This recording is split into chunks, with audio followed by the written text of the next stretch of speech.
ఇవాల్టి ముఖ్యాంశాలు. ఏపీలో ప్రారంభమైన పింఛన్ల పంపిణీ, బ్యాంక్ అకౌంట్లో డబ్బులను జమ చేసిన ప్రభుత్వ వర్గాలు, దివ్యాంగులు, దీర్ఘకాలిక వ్యాధులతో బాధపడుతున్న వారికి నేరుగా ఇంటి వద్దకే వచ్చి పింఛన్లు అందిస్తున్న సచివాలయ సిబ్బంది.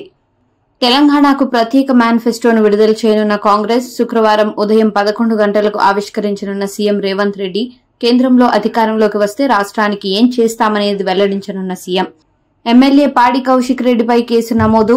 పాడి కౌశిక్ రెడ్డిపై జమ్మికుంట పిఎస్లో కేసు నమోదు. ఏప్రిల్ 30న ప్రజలను రెచ్చగొట్టేలా మాట్లాడారనే ఫిర్యాదుతో కేసు నమోదు. కాంగ్రెస్ నేత మొలుగురి సదయ్య ఫిర్యాదు మేరకు కేసు నమోదు.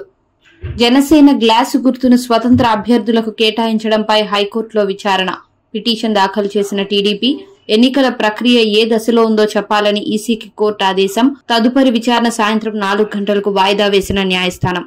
గాంధీ భవన్ కు మరోసారి ఢిల్లీ పోలీసులు. మార్ఫింగ్ కేసులో మరో 4గురికి నోటీసులు ఇచ్చేందుకు వచ్చిన పోలీసులు, పీసీసీ లీగల్ సెల్ నాయకులతో మాట్లాడి నోటీసులు ఇస్తామన్న ఢిల్లీ పోలీసులు, పీసీసీ లీగల్ సెల్ నాయకులు లేకపోవడంతో వెనుతిరిగిన పోలీసులు.